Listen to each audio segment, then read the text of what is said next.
close till I get up. Time is barely on our side. I don't wanna waste what's left.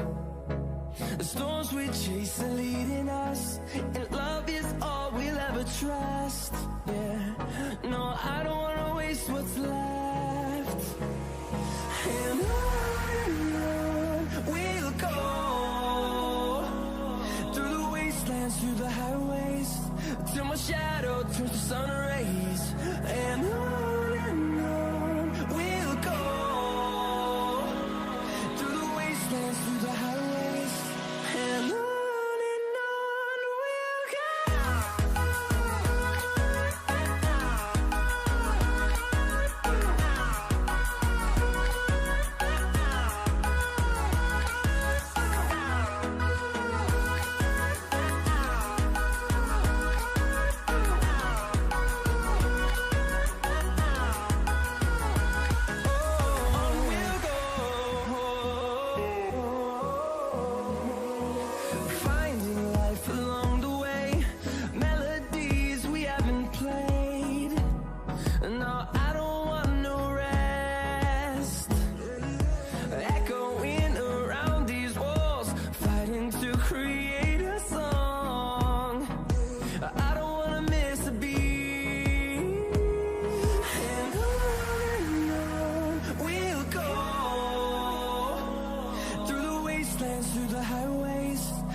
Bom, recebemos o nosso OK online aqui, então vamos iniciando. Bom dia a todos. Eu queria começar agradecendo a presença aqui dos nossos convidados para a gente ter essa discussão focada na parte de espaço. Então, apresentando rapidamente, meu nome é Thalita, eu sou professora da Universidade Federal de Santa Catarina, né, no curso de Aeroespacial, e também participo do Centro de Convergência de Tecnologias Aeroespaciais de Santa Catarina, que a gente chama de SC2P.aero, que está trazendo para nós essa mesa redonda para a gente ter uma discussão bem legal sobre a parte mais focada em mini satélites. Na sequência, para quem for acompanhar o evento inteiro hoje, fechando esse aqui, lá pelas 10 e pouquinho, inicia um daí focado mais na parte de aeronáutica, que seria a parte de drones, né, com o professor Júlio Cordioli, que vai acompanhar com vocês os convidados seguintes. Apresentando nossos convidados, nós temos aqui a honra e a satisfação de trazer o Dr. Durão, que está aqui, né? Otávio, ele é PhD na parte de engenharia de automação industrial, né? Trabalhou bastante tempo no INPE, tem muita experiência na parte de satélites, muita experiência para partilhar conosco aqui da sua experiência nessa parte específica de espacial, então a gente está muito feliz de poder trazer o Otávio aqui conosco, e hoje em dia ele é sócio da CRON, né, Sistemas de Tecnologia Limitada, e vai trazer um pouco da sua experiência nessa área para nós. Trabalhou muito tempo na parte de coordenador de adjunto de missões, ali de planejamento por 4 anos no INPE, então, bastante experiência na área espacial para partilhar conosco. Então, bem-vindo, Otávio, agradeço a tua participação, é um prazer poder te receber. Também estamos contando aqui com 2 convidados um pouco mais jovens, mas que já têm bastante experiência na parte aeroespacial, que tem contribuído bastante. Então, nós estamos aqui com o Calvin, né?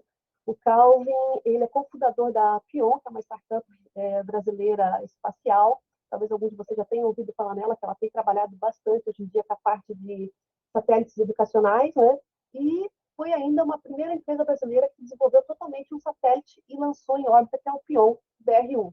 Para quem gosta de acompanhar a parte de satélites, o Pion está lá na parte quem acompanha essa parte de mini satélites, ele aparece no site ali do database de nanosatélites, é bem interessante para quem está acompanhando, tá? Pode acompanhar como é que está indo lá. É formado na parte de gestão, aviação civil, ciência e tecnologia e engenharia aeroespacial, tá? E também é piloto comercial de aeronaves, né? Além de ser o criador do Latin America Space Challenge, aqui que a gente sempre escuta falar. Então, bem-vindo, Calvin, é um prazer também poder contar com a sua participação. Obrigado. E, por último, mas não menos importante, temos aqui o Edemar. Edemar, eu já conheço há muito tempo o Edemar. O Edemar também se formou aqui aqui na UFSC conosco, né? Trabalhou desde essa parte de graduação na parte de engenharia aeroespacial, nos satélites, e foi evoluindo, e hoje já está como professor agora, né?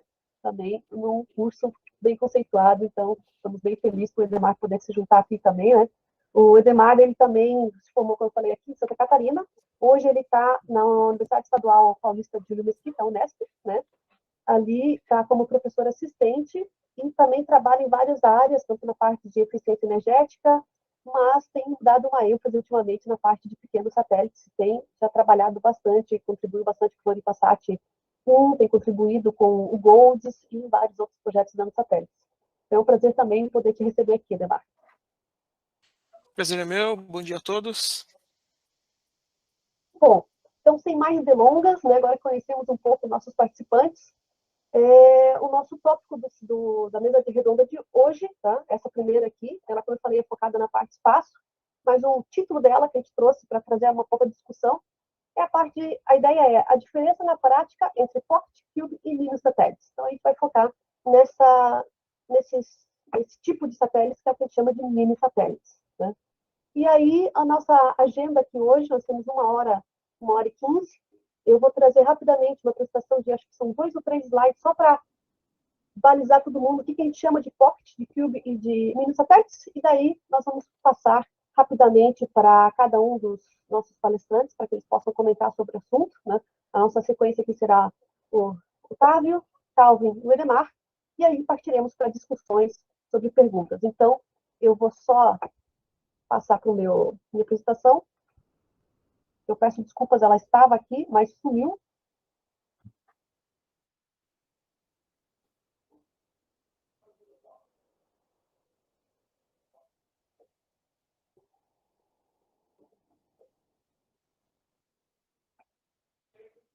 Eu vou abrindo aqui rapidinho.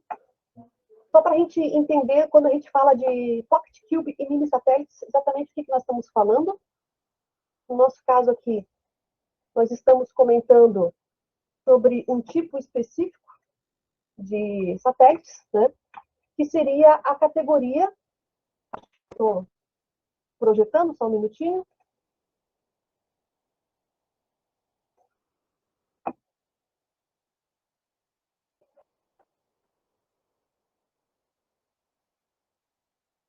Agora já deve estar projetando.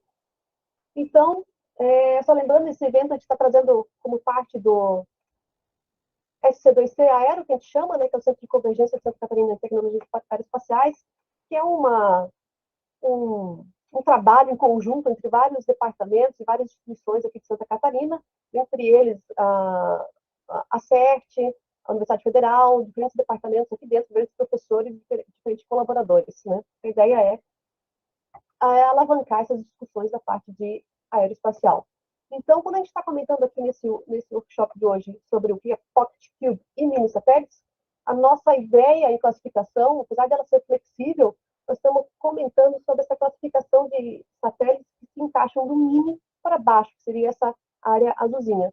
Então, em geral, o que a gente vê por aí, geralmente, quando fala de mini, é entre 100 e 500 quilos, e aí a gente vai descendo para o micro, seria entre 10 e 100 quilos, nano é entre 10 quilos, e a partir daí a gente desce um pouquinho mais. Então, quando a gente fala de Pocket Cube e mini, nós estamos falando dessas categorias de satélites de pequeno porte, né? Quando vem assim, a gente fala especificamente de CubeSat e de Pocket Cube, o tamanho deles, a gente tem aquela visão, hoje em dia eles são normatizados. Então aqui nós temos uma foto do Floripasat 1, né, o Edemar trabalhou nele, dá para ver como ele é aquele formato de 10 por 10 por 10, né, cabe numa mão ali. Essa é a ideia que nós temos de CubeSat, apesar deles poderem se agregar em combinações de 3, 6, 12, etc., e ficar maiorzinho, mas sempre nesse formato padronizado. E aí, aqui no cantinho, do outro lado, aqui no lado direito, a gente tem o que seria uma versão padronizada de Pocket Cube, que daí ele é levemente menor, ele é 5 por 5 por 5, tá? Também padronizado.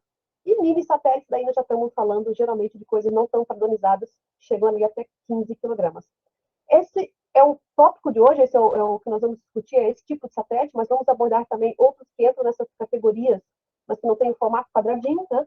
É esse que nós vamos mostrar hoje. Então, já agora que a gente tem uma ideia mais ou menos do que nós vamos analisar, eu gostaria de passar, então, primeiro para o Otávio. Então, por favor, Otávio, fique à vontade para comentar sobre o tema. Bom dia. Primeiramente, obrigado pelo convite, Thalita e Monique. Bom dia, Calvin, Edemar e a todos aí que estão conosco, né? Eu não preparei uma apresentação assim com slides, que eu acho que eu falando assim eu fico mais livre, assim eu posso viajar mais, vamos dizer assim, na conversa aí, né? Bom, eu acho que, primeiro, eu acho que seria interessante fazer um histórico assim do porquê desse... Por que surgiram esse tipo de satélite, né? Principalmente os CubeSats e os NanoSat, né? De onde que isso surgiu, né? Como é que... Qual foi a demanda, vamos dizer assim, qual foi a necessidade, mais do que até a demanda, né? Na realidade,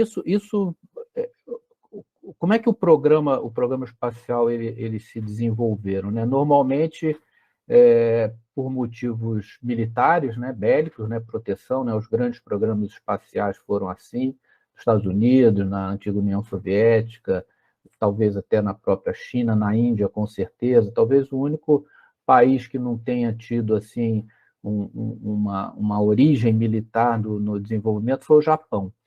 Então, nessa época, por causa da Guerra Fria, os orçamentos eram fartos, vamos dizer assim. Você podia ser ineficiente, você tinha dinheiro para gastar além do que você necessitava, né? Principalmente os orçamentos de defesa nos Estados Unidos são conhecidos por serem perdulários, não é só aqui no Brasil que isso acontece, não, né? Então, naquela época da Guerra Fria, tinha recurso, ninguém reclamava, as empresas não reclamavam, elas podiam superestimar os projetos, que tinha quem pagasse, grandes projetos, né? E os próprios governos, estava tudo bem. A partir do fim da Guerra Fria, começou a haver uma necessidade de contenção de custos, basicamente isso. Não havia mais orçamento disponibilizado como antes, o próprio orçamento de defesa, grandes instituições na área espacial começaram a ter dificuldades orçamentárias, uma delas foi o JPL, que é uma das maiores instituições do mundo de desenvolvimento espacial, que faz as sondas interplanetárias, eles começaram a ter problemas orçamentários, então começou a ter uma corrida para diminuição de custos. E talvez o pioneiro, o grande idealizador disso, implementador disso, foi um administrador da NASA chamado Dan Goldin, que ele foi administrador da NASA de 92 a 2001. E ele tinha um mote para os projetos da NASA que era faster, better and cheaper. Quer dizer, mais rápido, mais barato, mais rápido, melhor e mais barato. Quer dizer, isso... No fundo, é o mesmo lema do CubeSat. Talvez não o better, mas o mais rápido e o mais barato, com certeza. E ele foi muito bem sucedido a princípio. Ele foi administrador da NASA de 92 a 2001 e ele criou alguns programas que foram muito bem sucedidos. O mais espetacular dele foi o Mars Pathfinder, que foi lançado em 96, e colocou o primeiro Jeep em Marte, o Sojourner. E foi feito sob essa filosofia do mais rápido, melhor e mais barato. Só que depois começaram os problemas, por causa, talvez, dessa redução de custos e de documentação e testes, os satélites começaram a falhar, até que houve um que foi um dramático, um satélite a Marte, que ele caiu, e aparentemente por não haver padronização de unidade entre a equipe de projeto e a equipe de operação. Uma equipe trabalhou em quilômetros e outra equipe trabalhou com milhas. Isso fez com que o satélite caísse, simplesmente isso. Eles operaram uma altitude menor e o satélite reentrou em Marte. Isso causou a demissão do Dan Goldin, mas ele deixou essa herança, vamos dizer assim.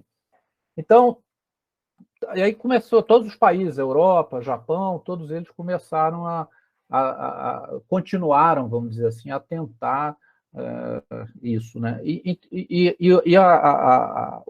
A virada, vamos dizer assim, aconteceu nos Estados Unidos no final do século passado, né, com o Bob Twiggs e o George Puig-Chiari, que criaram o padrão CubeSat em Stanford e na Universidade de Cal Poly, né? E eles criaram o CubeSat com a intenção de ser um satélite universitário para alunos, estudantes, mas ele começou a ser desenvolvido, foi sendo muito bem sucedido, vamos dizer assim, e hoje a gente tem empresas com mais de 200 CubeSats, em constelação tem a Planet com mais de 200 CubeSats, isso para ficar nesse ramo dos CubeSats, né? Os Pocket Cubes, o Calvin pode falar melhor do que eu, mas eu entendo que pelo menos a primeira vez que eu tomei conhecimento foi com um Tom Walkinshaw, que é um escocês, né, que hoje tem a empresa chamada Alba Orbital, e ele foi a primeira vez que eu ouvi falar nos Pocket Cubes, no começo também dos anos 2000.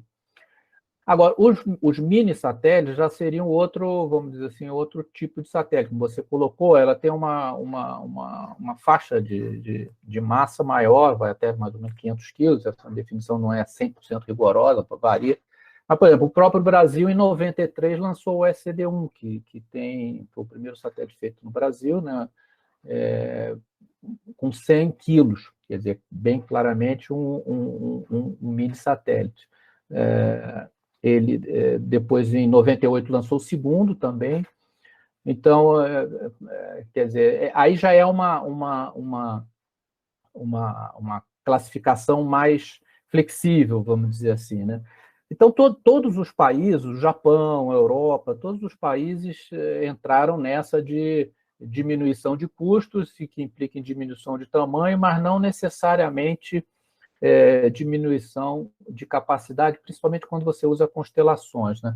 Então, esse movimento de encolhimento, eu acho que ele está agora revertendo um pouco. Por quê? Porque com a entrada das indústrias, começou a se ganhar dinheiro. As empresas, né, começaram a explorar comercialmente, e agora as empresas perceberam que você, aumentando um pouco, vamos dizer assim, o CubeSat, passando a ser um mini-sat, vamos dizer assim, na faixa dos 50, 100 quilos, você tem muito mais capacidade com redução de custo, continua usando componentes COTS, quer dizer, você tem hoje componentes COTS que são até resistentes à radiação, muito mais do que antes, com mais eficiência de energia, com mais capacidade de comunicação. Então, está havendo um movimento de reversão, vamos dizer assim, para se achar uma espécie de tamanho ótimo em termos de rendimento. Então, algumas empresas, por exemplo, a Nano Avionics, ela hoje está fazendo uma plataforma de 42 quilos para satélite até 100 quilos, e, segundo eu li num artigo, ela está estudando até mudar o nome da empresa. Ela agora foi recentemente comprada por um gigante das comunicações da Finlândia, se eu não me engano, e outras empresas estão, por exemplo, a própria Isis Space, que também é uma das pioneiras nos CubeSats. Então, está havendo esse movimento. E com relação à parte de pesquisa, a parte acadêmica, continua, até mais ainda, por causa desse movimento comercial, essa busca em termos de melhoria de hardware, de performance, de substituição de componentes com qualificação espacial para componentes sem necessariamente qualificação espacial, mantendo a confiabilidade do satélite. Então, é um mundo dinâmico, quer dizer, ele não vai parar nos Pocket Cubes, nos CubeSats, é um mundo que está em evolução, buscando sempre essa, vamos dizer assim, a lei do mercado, vamos chamar assim, né? Puxado pelas indústrias, que é quem eu acho que vai puxar realmente esse tipo de satélite para torná-lo mais popular em termos de viabilidade, que ele hoje já é, em comparação com aqueles tempos que eu citei, nos tempos da Guerra Fria, que o orçamento era abundante. Então, é isso mais ou menos que eu queria dizer, uma espécie de como é que a gente chegou onde a gente está, e onde aparentemente a gente está indo, vamos dizer assim, e eu acho que durante as perguntas a gente pode aprofundar mais e ser mais específico. Obrigada, Otávio. Realmente, eu agradeço. Realmente, você trouxe vários fatos que eu mesmo desconhecia, muito interessantes sobre a história de como evoluiu. Você tocou em alguns pontos bem interessantes que vão aparecer durante as perguntas, tenho certeza, a parte de constelações, COTS, essa parte de aplicações. Então, eu agradeço realmente bastante informação legal para a gente entender do que nós estamos discutindo e poder abrir depois para perguntas. Então, dando continuidade aqui o formato aqui, deixar as perguntas todas para o final, para a gente poder discutir em conjunto. Então, agora eu passo para o Calvin. Calvin, fique à vontade, tá? Para comentar um pouco sobre o assunto. Bom dia a todos. Bom dia, Thalita, professor Otávio, Edemar, todo mundo que está assistindo agora de manhã nosso painel. Eu preparei uma apresentaçãozinha aqui, depois dessa aula do professor Otávio aqui, eu vou entrar um pouquinho mais na parte da aplicação do Pocket Cube. Eu acho que o Pocket Cube é uma curiosidade para muita gente que trabalha no nosso setor ainda e que tem algumas ressalvas, né? Nossa, mas é tão pequeno. Eu acho que é legal a gente trazer um pouquinho do que a gente vem fazendo aqui no Brasil com essa tecnologia chamada Pocket Cube. Vou compartilhar minha tela aqui com vocês. Assim que estiver aparecendo, se vocês puderem me dar um ok, fazendo um favor. Já está aparecendo, Calvin. Perfeito, então vamos lá. Acho que com o que você falou, Thalita, juntando com o que o professor Durão comentou, é legal trazer aqui com o nosso enfoque no Pocket Cube, né? O CubeSat, como o professor já falou, ele tem as suas vantagens, ele é muito interessante para empresas, startups, para a parte da academia fazer testes, desenvolvimento, para as próprias empresas também fazer a parte de P&D. Ele é interessante por conta, o CubeSat, que ele conseguiu, num primeiro momento, trazer um custo de lançamento muito mais baixo do que um mini satélite, do que outros satélites. Então, isso trouxe uma acessibilidade ao mercado. Com a entrada da década de 2010, a gente viu um ramp-up muito grande de novas empresas, novas ideias surgindo, e, ao mesmo tempo, a gente percebeu que, ainda assim, para a gente quebrar aquela barreira de ter mais projetos sendo desenvolvidos, a gente ainda assim tinha o problema do custo de lançamento. Né? Um CubeSat pode sair na ordem de 100 a 300 mil reais, até um pouco mais o lançamento, enquanto um Pocket Cube, né, que é a chave, né, nessa questão, a gente consegue reduzir isso em uma magnitude. E o que isso significa? Né? A gente tem os prós e os contras. O CubeSat ele já é muito pequeno, digamos assim, em comparação com um satélite comum, né, como o professor comentou. O CubeSat aí tem 1.000 centímetros cúbicos de volume, 10 por 10 por 10 centímetros, né, em uma unidade. Aí você pode ir montando, né, uma unidade, 1.5, 2 unidades, enfim. E aí o seu satélite vai ficando um pouquinho maior.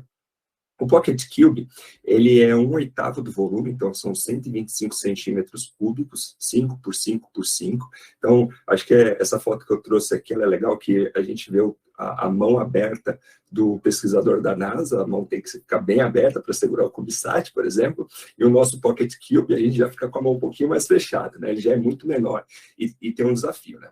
Os prós. A gente tem um custo de lançamento mais baixo, entretanto, o grande desafio é como que a gente vai fazer uma missão espacial em um volume tão pequeno, né? A gente tem que aproveitar cada pedacinho do Pocket Cube. Então, por isso que eu vim aqui aplicar um pouquinho mais no que a gente fez na Pion em relação ao Pocket Cube. A gente também tem um viés educacional, que eu vou entrar um pouquinho no detalhe. Só uma rápida história da Pion, que é legal sempre contextualizar. Eu sei que a gente lançou um satélite recentemente com a SpaceX, mas é legal a gente sempre falar um pouquinho da Pion para aquelas pessoas que ainda não nos conhecem.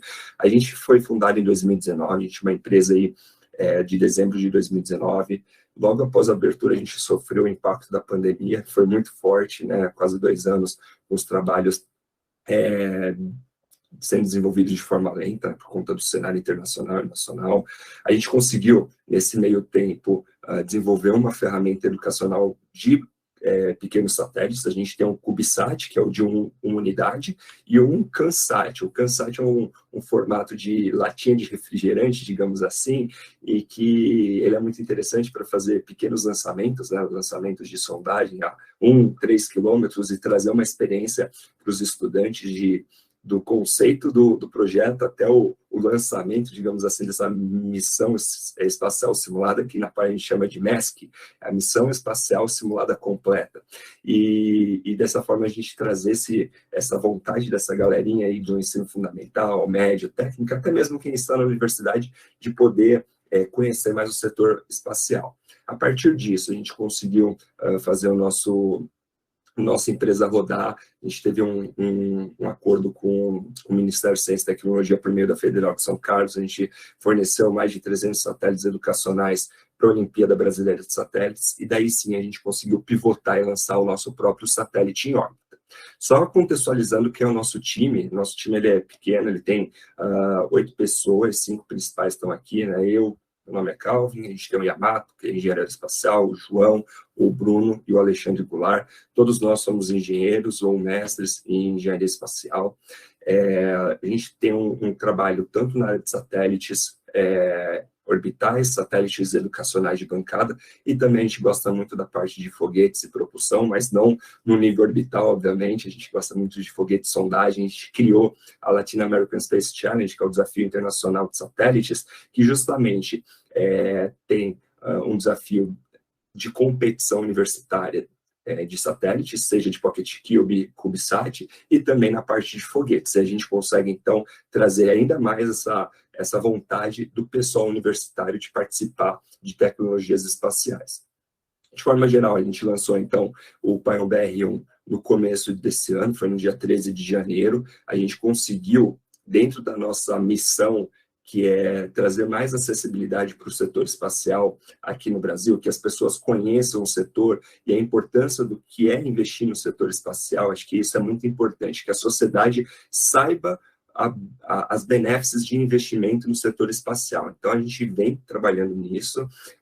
O lançamento do Pion BR-1, que tinha essa missão de, principalmente, trazer o setor espacial no dia a dia do povo, a gente conseguiu trazer, né? A gente saiu na Forbes, no Globo, no Isto É, e foi legal que muita gente não conhecia tudo que é feito no Brasil. A partir da nossa saída na mídia, digamos assim, a gente conseguiu trazer muitas outras startups e muitas coisas que estão sendo desenvolvidas na academia para o público em geral. Então, a gente consegue, então, fazer esse trade-off de lançar um satélite e, ao mesmo tempo, trazer a nossa sociedade junto com a gente, que isso é o mais importante. Dentro dessa trajetória, a gente começou em 19, né, a empresa de fato.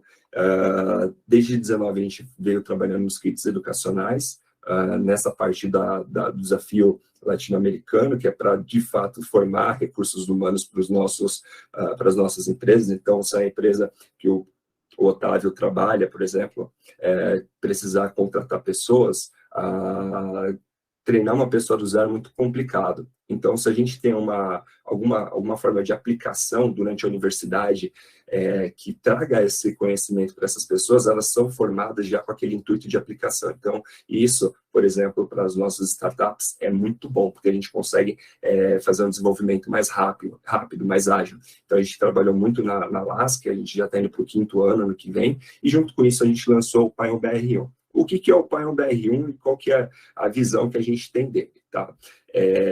A partir do momento que a gente fez os satélites educacionais, a gente entendeu que para trazer a substância e a robustez para a galera que está fazendo os satélites de bancada, a gente precisava fazer a interação orbital. E falar assim, olha, a Pion, ela fornece esse satélite de bancada, mas a gente também tem a experiência orbital, e a gente consegue, caso o seu projeto fizer sentido, a gente ajudar com módulos nacionais, então um módulo de gerenciamento de energia, de gerenciamento de dados a bordo, de controle de atitude, a gente chama um magnetotorque experimental, enfim, e trazer essa robustez para os satélites. Então, aqui eu trago um pouquinho dos satélites educacionais que a gente tem, são os CanSats, os CubeSats, os Pocket Cubes, tá? Eu não vou entrar muito no mérito, mas aqui tem uma foto a gente fazendo os testes no INPE. É importante dizer que esse é um satélite educacional de ensino fundamental médio, técnico e superior. Então, a gente teve que trazer um modo mais generalista para conseguir abraçar todo mundo, até mesmo aquela pessoa que não é da engenharia e quer fazer uma missão espacial. Por isso que ele tem esses formatos um pouco mais extravagantes e excêntricos. Aqui um pouquinho mais das fotos, e, enfim, entrando de fato agora no Pocket Cube para a gente ir para o encerramento aqui da aplicação, eu falei um pouquinho da missão interna do satélite, que era para a gente ter esse conhecimento orbital e desenvolver esses módulos nacionais, mas, ao mesmo tempo, a gente tem um foco de desenvolver uma constelação de IoT. Quando a gente olha o nosso país é muito grande, agronegócio imenso, a gente sabe que tem uns problemas de conectividade, então a nossa empresa, dentro desse modelo de pivotagem, a gente encontrou essa necessidade, a gente está desenvolvendo o Satellite as a Service, que é muito uma ferramenta de usar o satélite como um meio de comunicação entre sensores e gateways no campo para os dashboards online, seja AWS, Google e etc.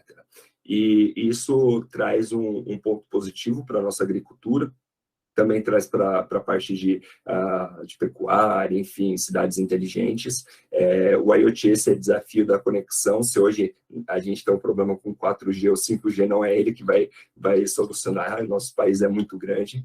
Então, aqui traz um pouquinho do que eu comentei, né, desse problema de conectividade, não só no Brasil, mas como no mundo inteiro. Então, nesse gap, a gente trabalhou o seguinte, já que a gente vai lançar esse satélite, para o BR1, para desenvolver internamente módulos, no Brasil, módulos, sistemas, a gente já vai com foco de prover um serviço.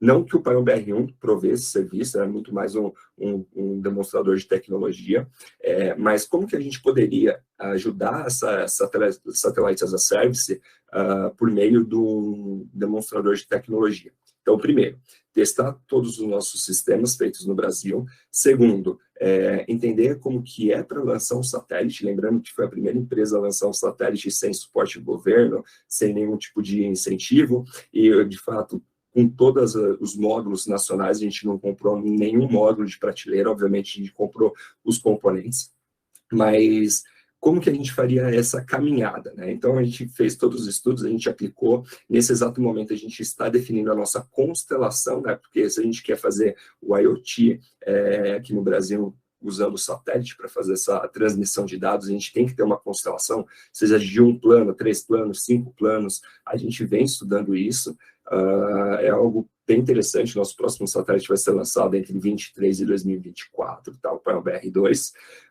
Aqui eu trago um pouquinho, né? Lembrando que eu comentei no começo da apresentação, ele tem 5 centímetros de largura, de altura, então é muito pequeno. A gente desenvolveu tudo in-house, né? A parte do controle de atitude, né? Experimental, a parte do gerenciamento de dados a bordo, que é a placa do meio, né? O módulo do meio, e o gerenciamento de energia. Então, aí, culminando, né, nessa foto da direita, que é o nosso satélite Paion BR1, lotado aí de painéis solares.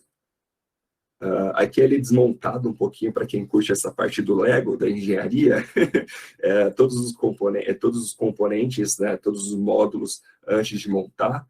Vou te dizer que o Paion BR1 tinha um desafio de assembly, né, que a gente faz o Assembly Integration Test, né, mas foi bem interessante desenvolver todos esses sistemas, algo de muito orgulho para toda a equipe.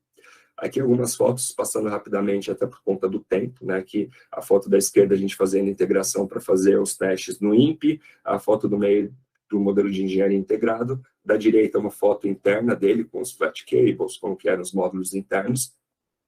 Aqui na esquerda, antes da integração com o deployer, lembrando que o satélite ele é muito pequeno, né? Por conta que a gente pega, por exemplo, uma empresa que compra uma grande parte do payload do foguete, por exemplo, do Falcon 9, e ela vai repartindo em pequenos pedaços. Então, esses pequenos pedaços precisam de deployers, são os sistemas que empurram o satélite para fora em órbita, né? Então, a gente faz a integração. Os Pocket Cubes, normalmente, cabem 4 Pocket Cubes de 1P, ou variando para 1.5P, 2P e etc. Né? Então, o nosso deployer tinha outros 3 satélites, incluindo o nosso. A foto do meio no INPE, e o da direita, uma foto dele integrado. E aqui, por fim, para encerrar, né, acho que é legal trazer isso, por meio dessa acessibilidade que o professor Durão comentou um pouquinho, né, que veio acontecendo nos últimos anos, de redução do custo do lançamento, maiores possibilidades da gente conseguir fazer novas missões, e principalmente o setor privado entrando nessa parte de satélite, que a gente chama de New Space, né? E aqui é o resultado do nosso Paion BR-1 sendo lançado pelo Falcon 9, que é o nosso grande orgulho aí para todo o nosso setor, que é o primeiro, só foi o primeiro de muitos, tem muita coisa vindo por aí, muito legal. Bom, era isso que eu tinha para apresentar. Estou aberto às perguntas depois. Obrigado. Obrigada, Calvin. Muito interessante. Eu também não tinha tanto conhecimento de que a Pion tinha evoluído tanto, a Capaion tinha evoluído tanto, então foi muito interessante você trazer para nós, assim, realmente, a gente vê as notícias, né, do lançamento do satélite, mas é muito legal ver como evoluiu a empresa de vocês. Então, agradeço pela apresentação, foi muito interessante. Provavelmente teremos também várias perguntas depois na sequência ali, mas antes vou passar para o Edemar. Então, Edemar, por favor, fique à vontade para fazer os seus comentários. Se você quiser trazer uma apresentação, fique à vontade. Certo. Ok, eu vou compartilhar minha tela aqui. Aqui.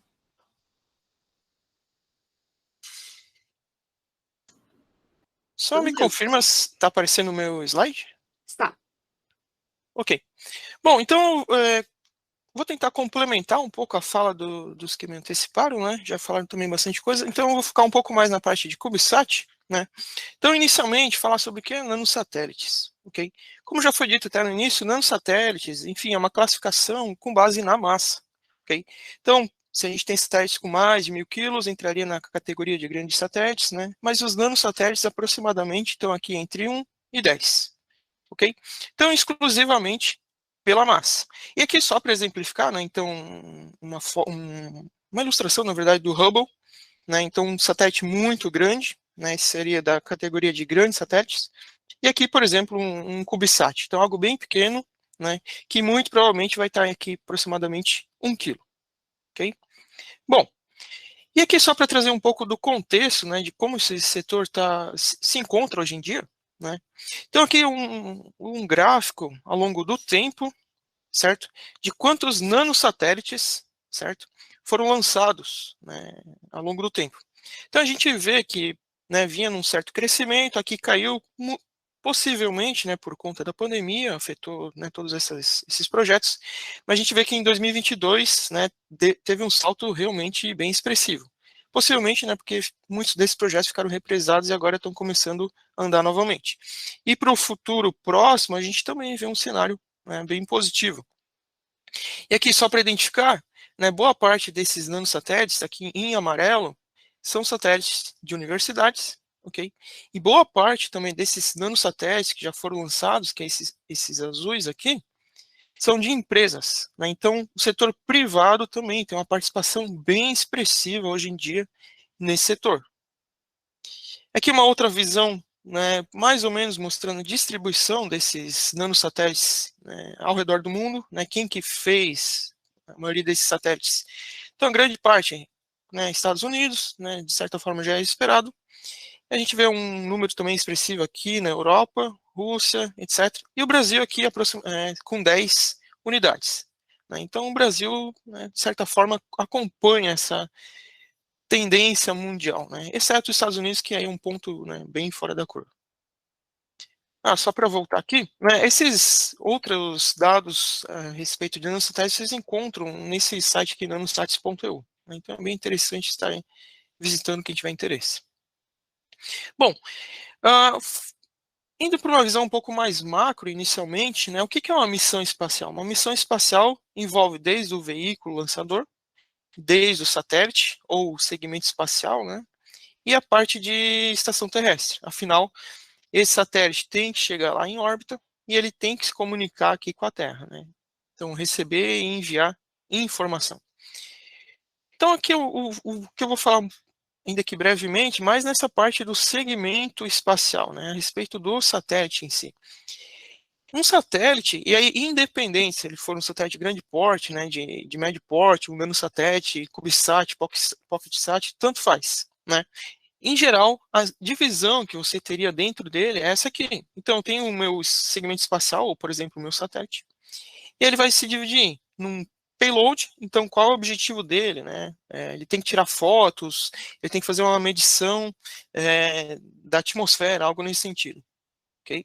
Mas ele também vai ter sempre a parte do módulo de serviço, né? Então, esse satélite ele vai ter uma estrutura, ele vai ter uma geração de energia, um computador, possivelmente vai ter um controle de atitude, que é para onde ele está apontando, a parte de comunicação, possivelmente um controle térmico e possivelmente uma propulsão, né? Isso aqui vale, então, para qualquer tipo de satélite. Claro que cada um desses subsistemas pode ser mais complexo dependendo, né, da missão. E focando, então, saindo de nanosatélites. Nanosatélites está, né, quando eu digo nanosatélites, eu estou querendo trazer uma informação a respeito da massa. Né? Então, independente do tamanho, do formato. Então, poderia ter um nanosatélite no formato cúbico, poderia ter um nanosatélite num formato esférico, triangular, tanto faz, certo? Mas quando a gente fala de CubeSat, a gente está restringindo o formato desse satélite. Então, o CubeSat é um satélite padronizado com 10 centímetros por 10 centímetros por 10 centímetros. Na verdade, isso aqui é uma unidade padrão. Eu já vou mostrar que isso aqui pode crescer, certo? Mas o importante é essa unidade padrão que é cúbica. Então, eu posso ter um CubeSat de 1 quilo, assim como, em teoria, eu poderia ter um CubeSat de 50 quilos, certo? Então, o CubeSat se refere à forma, principalmente. Mas eu posso compor diferentes tamanhos. Então, por exemplo, posso ter um U, uma unidade, aquele 10 por 10 por 10 centímetros. Eu posso ter 2U, então eu cresço numa certa direção. Então, eu teria 10 por 10 por 20. 3U e assim por diante. Então, 1U eu teria aqui, 2U, 3U, 6U, 12U e assim por diante. Ok? Mas, em geral, né, os CubeSats têm esse tamanho reduzido comparado com satélites, né, de um tempo mais atrás. Em geral, eles também têm um custo baixo quando comparado, né, aos satélites de grande porte. Okay? E aqui, só para ilustrar, né, então, existem empresas hoje em dia que já trabalham nessa questão mais de constelação envolvendo CubeSats. Né, os CubeSats são pequenos, como já foi mostrado anteriormente. Okay? Bom, e aí se tratando apenas de CubeSats, aqui eu trago um outro gráfico, né, a respeito da evolução, da quantidade de lançamentos que aconteceram. Né, e aí cada cor aqui que está representando um tamanho diferente de CubeSat. Então a gente vê que tem um número bem expressivo nesse tom aqui de verde. Esse tom de verde aqui, ó, é o 3U. Né, então 3U hoje em dia é bastante utilizado. Então seria um CubeSat por 10 por 10 por 30 centímetros aproximadamente. Bom, e um aspecto muito importante, que aí não é exclusivo de CubeSats, mas dos satélites, dos nanosatélites, né, é a questão dos COTS. Então, existem hoje em dia soluções comerciais para você comprar e acoplar no seu satélite. Então, não quero desenvolver tal módulo. Eu posso encontrar hoje em dia na indústria esses módulos. E aqui eu só trago alguns exemplos só para ilustrar, né, que realmente esses projetos são mais baratos, porém, quando comparados aos satélites de grande porte, porque ainda assim, né, os custos são expressivos. Né? Então, uma estrutura por essa empresa, né, só para exemplificar, aproximadamente esse valor em euros, certo? Painel solar e assim por diante. Né? Hoje em dia, no Brasil, a gente já tem algumas empresas que oferecem alguns desses produtos, né, em preço competitivo. Né? Então, hoje em dia, já dentro do Brasil, a gente consegue, não precisa, né, ir olhar para o exterior para adquirir determinados componentes. Bom, e aqui só para ilustrar alguns nanosatélites brasileiros, e não necessariamente CubeSat, né? Então, né, que ao longo dos anos, então teve do ITA, da Federação Santa Maria, o UNB, aqui de uma escola municipal, né, de Ubatuba, aqui de São Paulo. Né? Nesse caso aqui, ó, nem era um CubeSat, é um CanSat, então um formato que lembra bastante uma lata de refrigerante. Okay? E assim por diante. Opa. Aqui faltou. Então, aqui só para exemplificar, né, para não ficar tão... para ilustrar melhor como que é um CubeSat por dentro, ele vai ter aqueles diversos módulos, né? E aí, quando a gente vai montando, né, a gente consegue ver melhor cada um deles, certo? Esse aqui é só um exemplo do FloripaSat, que foi lançado em 2019 e construído pela Federal de Santa Catarina. Ok? Bom, então o satélite, né, mais ou menos essa história, né, e por que que ele é tão utilizado hoje em dia, essa questão dos CubeSats? Bom, principalmente por conta dos custos, né? Então, um custo também muito expressivo para um projeto desse porte é o lançamento, né? O lançamento tem um custo bem expressivo. Mas uma forma que o pessoal encontrou para diminuir significativamente esse valor foi utilizar a questão de caronas, né? Então você vai ter um foguete que vai lançar um satélite de grande porte, 1, 2 toneladas, etc. Só que ele ainda vai ter capacidade de levar cargas menores. Então o pessoal coloca vários CubeSats acoplados nesse foguete, né? Então CubeSats de 1, 2, 3 quilos, 10 quilos, etc. E aí cada um desses CubeSats também vai pagar uma pequena parcela desse lançamento. Obviamente, não vai ser o mesmo valor que o satélite de 2 toneladas. Afinal, o CubeSat, né, a massa dele é muito menor. Bom, mas só isso não seria suficiente, né? Um outro aspecto muito importante é que existe essa padronização, por exemplo, do CubeSat. Então, o CubeSat feito aqui no Brasil, feito na China, nos Estados Unidos, etc., em princípio, todos eles vão ter o mesmo formato, então fica fácil de eu acomodar ele, né, em determinado compartimento, ok? Então, existe essa questão do deployer, né, que é essa caixa que está sendo mostrada aqui. Então, eu consigo colocar vários CubeSats aqui dentro, né, sendo que cada um foi feito em um lugar diferente. Mas, enfim, se eu sigo realmente o padrão, eu não vou ter problemas nessa interface, certo? Então, todo esse custo de adaptar com foguete, né, você elimina drasticamente. Okay? Bom, e já quase finalizando aqui, né, essa questão, então, de estou interessado em fazer um CubeSat, né, não existem regras estabelecidas nesse sentido. Okay? Para quê? Para que você, quando for acoplar no foguete, você não comprometa toda a missão que está sendo envolvida ali. Né? Para que você, quando for acoplar nesta caixa, no deployer, você realmente não encontre nenhum problema. Então, existe esse documento, que é um dos documentos, né, que são bastante utilizados, que é a CDS, onde vocês podem encontrar bastante informação a respeito de como que deveria ser aproximadamente, né, esse projeto. Okay? Então, um bom start, né, para quem quer se envolver nessa área, né, sempre está visitando esse documento da CDS, que está, acho que eu não trouxe aqui, enfim, está nesse site aqui, ó, cubesat.org. Ok? E aqui só para ilustrar, pessoal, né, apenas para ilustrar, vou passar bem rapidamente esses slides, né, como que seria um CubeSat por dentro. Aqui é só um exemplo, então, do FloripaSat. Então, o sistema de energia, em geral, é muito parecido com isso aqui.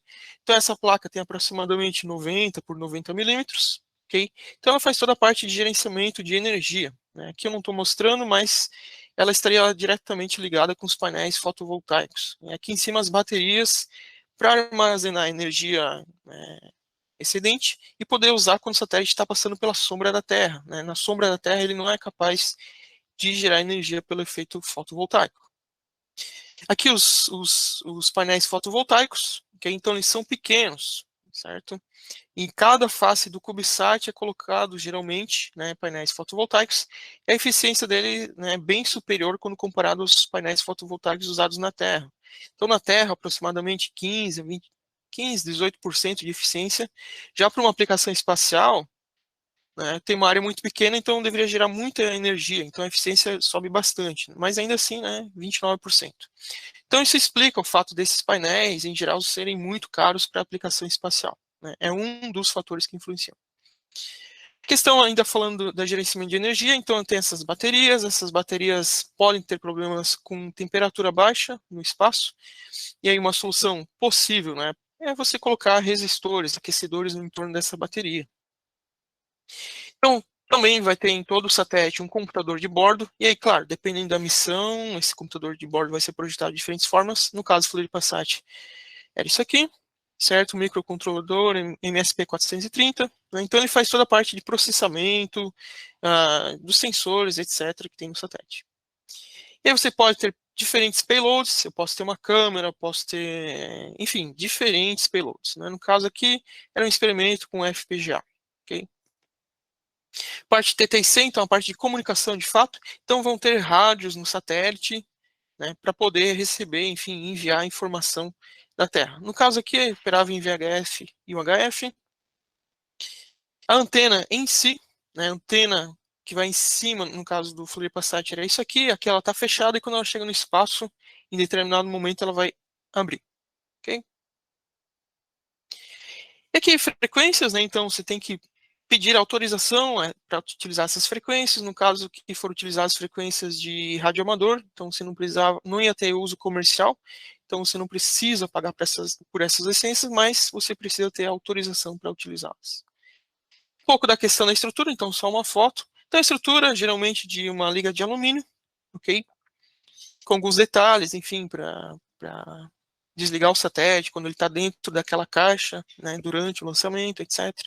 Controle de atitude, para onde ele vai estar apontando, né? Então são detalhes que toda missão, seja de grande porte, ou CubeSat, ou PocketSat, de alguma forma, né, vai estar se preocupando em algum momento. E a questão da órbita do FloripaSat, só para exemplificar, então uma altitude de 628 km, então essa a diferença, talvez, ou enfim, comparado com os drones, né? Os drones estão a 20, 30 metros acima da superfície, né?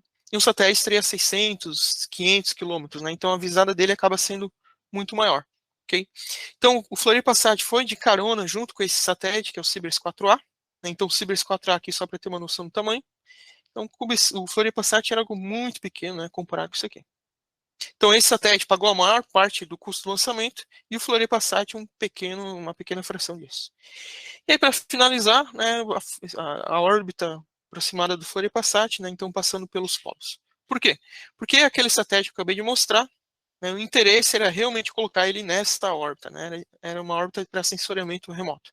Então o FloripaSat vai ter alguma coisa similar a esse satélite principal. Bom, o que eu tinha para trazer sobre nanosatélites, né, e aí focando um pouco mais em CubeSats, seria isso aqui. Beleza, muito obrigada, Edemar. Cobriu bastante a parte técnica do CubeSat para a gente entender como é que vai funcionando. Então, notem, para quem está nos acompanhando, que a gente tem aqui palestrantes de várias áreas diferentes. A gente viu CubeSat focado ali, o Edemar trouxe bastante para nós. Calvin trouxe bastante essa parte mais de Pocket com CanSat. Eu fiquei bem animada até que a sua empresa, na verdade, tem desenvolvido muito, né? A gente realmente precisa desenvolver o setor, desse setor específico dessas partes, né? E o Otávio traz para nós uma experiência, assim, de muitos anos, né? De trabalhando tanto em satélites eu não sei se o grande porte, eu falou, talvez o mini, mas satélites grandes, né, Otávio? Realmente até satélites menores agora com a Cron. Então, nota que nós cobrimos a faixa inteira aqui de satélites ali, eu acredito que se pegar de uns 500 quilos para baixo, os nossos 3 palestrantes aqui têm experiência em todo esse range aí. Então, agora o que eu ia trazer para vocês é algumas perguntas. Nós temos algumas perguntas ali no YouTube, mas eu também tenho algumas que muitos de vocês comentaram alguns temas bem interessantes que eu ia trazer para a gente comentar. E o primeiro tema que eu vi que apareceu muito, e aparece muito com essa parte de nanosatélites, é constelação. Acho que os 3 comentaram sobre constelações, né? De aplicações tanto na parte de Pocket, que o Calvin comentou ali, que é um dos trabalhos atuais da empresa, né? Trabalhar nessa parte de constelação. O Otávio também comentou bastante dessa parte, porque a constelação se linka com aplicações, né? E aí eu gostaria de trazer um pouco para vocês aqui, para a gente poder discutir um pouco sobre essa questão de o quanto que a gente consegue avançar na aplicação de nanosatélites quando a gente fala de constelações. E aí eu ia trazer primeiro para o Otávio, se você pudesse comentar um pouco sobre esse tempo, que a gente sabe que daí a gente abre uma porta, né? Que antigamente não estava tão aberta. Então, se você puder comentar um pouco sobre isso, a tua visão, o que é o nosso futuro com essas constelações? Certo. Bom, a constelação, ela elimina um problema que é a revisita, vamos dizer assim. Aliás, ela elimina vários problemas, né? Ela elimina o problema do ponto de falha simples, né? Que quando você tem 10 satélites, se um falhar, você ainda tem 9. Se você só tem um, se ele falhar, você não tem mais nenhum. E o problema da revisita é que o satélite, por exemplo, em órbita polar, ele leva 7 dias para passar pelo mesmo ponto, dependendo da resolução. E você, com uma constelação, você pode colocar vários satélites em diferentes pontos da órbita, em diferentes planos de órbita, e você pode ter um acompanhamento em tempo real. Quer dizer, a Planet, que tem 200 satélites na constelação, ela tem um acompanhamento, eu entendo, praticamente em tempo real. Então, é claro que você fazer uma constelação com mini satélites, você vai pagar um preço do que se você fizer uma constelação com Pocket Cubes ou CubeSats. Então, essa é outra vantagem da miniaturização, quer dizer, ela permite que você tenha a constelação por um preço muito mais baixo, por um custo muito mais baixo. E hoje, outro ponto de interesse para a constelação é mesmo a internet, né? Quer dizer, hoje nós temos a SpaceX fazendo a constelação dela para a internet, já tem 2.000 satélites lançados, né? Numa altitude aí baixa, né? Numa órbita baixa. Então, a grande vantagem da constelação é essa, ela diminui o risco e ela aumenta a capacidade de frequência de dados, vamos dizer assim. Mesmo que você tenha faça o estéreo no tempo e no espaço. Quer dizer, por exemplo, você tem uma constelação que você queira medir em diferentes pontos do espaço um determinado valor na ionosfera. Quer dizer, se você tem 10, 15, 20 pontos, você tem muito mais informação do que se você tiver um satélite só em um ponto, né? Por outro lado, a constelação, ela começa a gerar um problema que não era muito frequente antes, que é o problema dos debris. Então, hoje, quando você tem 2.000 satélites e perspectiva de ter constelações aí com 10.000, 15.000 satélites, você começa a ter problemas e que foram causados, são consequência do sucesso da diminuição de custo. Então, hoje, por exemplo, um problema que vai acontecer, com certeza, é que, principalmente para os CubeSats, e para os Pocket Cubes, muito provavelmente também, é que eles vão ter uma diminuição do tempo de permissão de órbita. Hoje a regra é 25 anos, mas a FCC americana, né, que é o organismo que regula a comunicação e regula a parte espacial nos Estados Unidos, coordenação de frequência e tal, já criou um mecanismo, um pré-projeto de legislação para 2 anos, para que fique só, eu não tenho certeza se é 2 ou 5 anos, mas seja 2 ou 5 anos, você vai ter que ter no seu satélite capacidade de reentrada nesse tempo, seja por um retrofoguete ou abrindo um anteparo, de alguma forma você vai... O que era 25 anos para um Pocket Cube, como um satélite de 1.000 quilos, vai passar a ser menor, entendeu? Isso vai diminuir. Por exemplo, a própria ESA busca isso há muito tempo, há um debate muito grande internacional da ESA com relação aos pequenos satélites. O pessoal da ESA queria já há muito tempo fazer isso, quer dizer, os Estados Unidos, naquela atitude mais prática que eles têm, né, não tem muita discussão, eles criaram logo a legislação, isso já foi votado, foi aprovado, eu acho que ainda não está regulamentado só nos Estados Unidos. Então, a constelação ela é uma ótima coisa, mas também ela provavelmente vai trazer alguns problemas. Em termos de lançamento, também a constelação é uma coisa boa, porque você pode carregar vários satélites num lançamento só. Então, o custo por satélite diminui muito. Obrigada, Otávio. Bastante informação. Eu também não estava ciente dessas. Eu tive num evento semana passada, exatamente, sobre CubeSats, e essa questão do debris, né, a parte com o avanço das constelações foi muito comentado por palestrantes, tanto do Brasil quanto de fora, mas eu não sabia que estava tão avançado já essas questões regulamentárias para trazer mais para baixo esse tempo. Então, bem interessante essa informação. Por enquanto, essa regra vale só para os satélites que são lançados nos Estados Unidos, mas isso com certeza vai ter efeito no mundo todo. Não, com certeza. E aí agora eu ia passar um pouco, porque eu sei que o Calvin, você acabou de trazer que a empresa está trabalhando numa constelação, né? De Pocket Cube. Você quer comentar um pouquinho sobre ela? Qual que é a principal aplicação dela? Da onde que vocês chegaram que essa era a solução atual para vocês? O seu áudio está fechado, Calvin. Perdão. Obrigado, Thalita. Essa pergunta é bem legal, porque quando a gente fala de constelação e pequenos satélites, parece que virou um mantra aí no setor de startup no mundo, né? Todo mundo quer fazer constelação, todo mundo quer fazer isso, mas é importante tentar entender um pouco do contexto. Como eu vinha falando, o nosso país tem uma deficiência de conectividade em regiões isoladas, e isso eu foco muito na parte do agronegócio, no centro-oeste, no norte principalmente, que a gente tem sim a falta da conexão. O que essa conexão vai trazer de benefício? A gente vai poder fazer uma agricultura de precisão usando mais sensores, para fazer aquela complementação do que já é feito com o sensoriamento remoto, por meio das imagens de satélite, né, uma complementação. Então, a gente não pode ter um produto muito caro e um serviço muito complexo. Então, quando a gente tem a possibilidade de miniaturização de satélites, indo para, por exemplo, um CubeSat 0.25U, por exemplo, já começa a ser bastante interessante, um Pocket Cube 1U, 1.5U, eles são muito, muito interessantes, porque a missão, ela é muito focada, é fazer a transmissão dos dados, você faz a coleta dos dados, em um certo ponto transmite para um ground station. Então, a missão do satélite, ela fica muito reduzida a ser um ponto focal nesse conjunto de sensor / dashboard, digamos assim.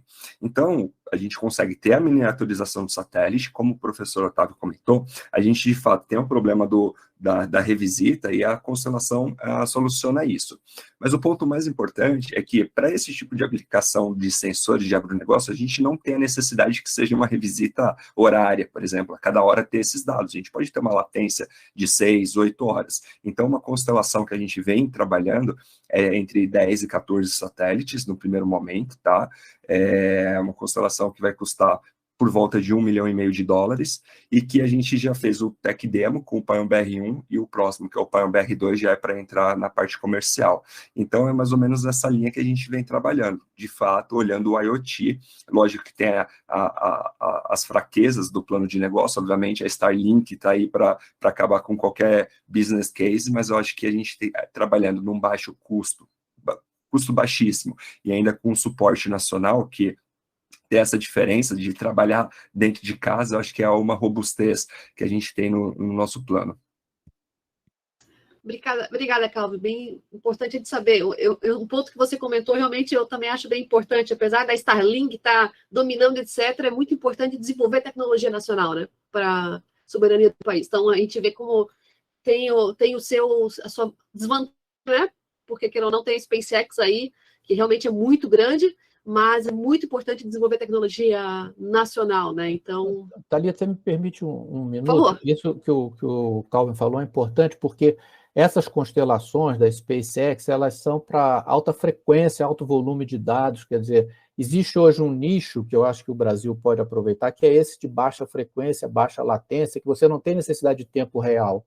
Então, é um nicho que está ainda, vamos dizer assim, para ser ocupado, entendeu? Já existem algumas constelações para esse tipo, mas é diferente das grandes constelações de comunicação. Ela é mais barata para fazer, mais barata para pagar, para o cliente pagar. Então, é um mercado aberto aí, bom, potencialmente.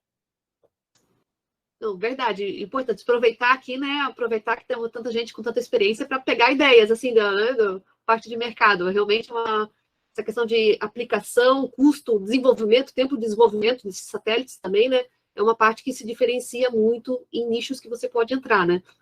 E aí agora eu ia passar para o Edemar. Edemar, eu sei que a gente estava falando da parte de constelação, você fica à vontade também para comentar, que eu sei que você tem bastante experiência também trabalhando com o CubeSat, mas eu ia puxar também um link numa outra coisa que você comentou bastante na sua apresentação, que são os COTS, né? Todos comentaram um pouco da parte de COTS, e você comentou ali também que, apesar de eles serem relativamente baratos quando você compara com um satélite grande, né? Ele também tem o seu custo, mas eu sei que você trabalhou bastante no Floripa-Sat 1, e que tem uma certa experiência trabalhando com COTS. Se você pudesse comentar um pouco também sobre isso, né? O que você vê da evolução? Nós estamos indo para um sentido de ir mais para COTS mesmo, ou essa parte de desenvolvimento? Eu sei que você trabalha nos dois lados, né? Você trabalha tanto com COTS quanto desenvolvimento. No CubeSat, se esse é um caminho legal também para seguir. Então, fica à vontade. Certo. Só complementar, talvez, a questão da constelação, que já foi discutido um pouco, né? Como o Otávio Durão, né, mencionou, né, a comunicação pode ser um problema. Então, o satélite em órbita baixa, numa conta bem simples, se desconsiderar morros, se desconsiderar a atmosfera, se o satélite passar exatamente sobre você, ele vai ter aproximadamente uns 12 minutos para comunicar. E aí a próxima passagem pode demorar alguns dias, né? Aí depende, claro, da órbita. Então, essa questão de, ok, o satélite vai ter uma visada muito grande, mas essa revisita dele, ou essa passagem dele, acaba sendo muito curta. E aí que as constelações, né, ajudam bastante. Então, se você tem vários satélites, um passa agora, talvez outro passe daqui a meia hora, e aí você consegue ter uma cobertura muito maior. Né, alguém poderia até imaginar, se eu colocar um nanosatélite, um CubeSat, numa órbita geoestacionária. Né? O geoestacionário sempre ficaria sobre o mesmo ponto. Então, se eu quero só monitorar o Brasil, seria uma possibilidade. Em princípio, sim, né? Mas o custo de uma órbita geoestacionária é muito, muito maior do que uma órbita baixa. Né? Uma geoestacionária é uns 35 mil quilômetros de altitude, enquanto uma órbita baixa é 500. Né? E aí, quando começa a trazer essa questão do custo de lançamento, aí a conta, né, não fecha muito. Você colocar um satélite, um nanosatélite em geoestacionário. E outros problemas, né? Um nanosatélite, então, um satélite pequeno, num geoestacionário, vai ter muita dificuldade. Né? A potência de transmissão que ele tem que ter, teria que ser muito grande. Né? E aí, quando você começa a necessitar de mais recursos, satélite pequeno, né, pode não dar conta. Né? E aí você cai de novo num satélite de grande porte. Enfim, então, para órbitas baixas, realmente a constelação de nanosatélites tem um grande potencial. Né? Bom, e entrando na parte dos COTS, qual a melhor solução? Né? Desenvolver ou comprar pronto? Né? E aí depende da missão, né? Realmente depende da missão. O COTS, né, o fato de, em algum aspecto, ele ser caro, é porque você está comprando a tecnologia e, em princípio, você está comprando a herança do voo também. Né? Então, a herança do voo é algo que agrega muito valor ao produto. Então, entre você comprar um painel fotovoltaico que nunca foi para o espaço e um que já foi e se provou que é funcional, naturalmente os preços vão ser diferentes, né? Então, qual a melhor opção? Né? Não tem uma resposta que vale para todo caso, depende da missão, né? O que você realmente quer fazer com aquele satélite? Obviamente, né, com COTS você consegue diminuir o tempo, talvez, de desenvolvimento da sua missão, afinal você já tem determinado produto que foi validado, muita gente pensou, já validou, etc., já funcionou no espaço. Mas, né, por outro lado, você vai acabar pagando um pouco mais por isso. Né? Então, aqueles preços até que eu mostrei antes, todos eles tinham herança de voo, se eu não estou enganado. Né? Então, são valores expressivos, de fato, né? Mas, como eu comentei também, no Brasil, nas missões que a gente está desenvolvendo em Santa Catarina, tem vários daqueles módulos que estão sendo adquiridos de empresas brasileiras, né, que já apresentam competência na área, né, para fornecer, né, esses módulos que tem que usar em satélite, tem que usar. Thalita, posso fazer um comentário? Claro. O Edemar mencionou a questão do satélite geoestacionário e o pequeno satélite, né? Hoje em dia está havendo uma verdadeira revolução nisso aí, em termos de satélite de comunicação pequeno para ser colocado em órbita geoestacionária, né? Hoje já está, eu acho que até o primeiro está para ser lançado, mas já tem vários em produção com cliente já certo. Eu acho que um deles é a própria Boeing, para satélite de comunicação geoestacionária em torno de 300 quilos. Isso é um negócio impressionante, porque os satélites geoestacionários de última geração têm 5, 6 toneladas, o que o Brasil comprou agora, que lançou, o último que o Brasil lançou, que foi comprado da França, teve 7 toneladas. Então, você reduzir um satélite, que não é constelação, né? É um satélite geoestacionário em ponto fixo, de 6 toneladas para 300 quilos é uma ordem de grandeza. Então, o que está acontecendo em termos de desenvolvimento tecnológico nessa área espacial é realmente impressionante. Bem colocado. Realmente, as coisas têm mudado muito, né? Uma dinâmica bastante evolutiva. Se tiver uma mudança do que a gente era acostumado, mudou muito.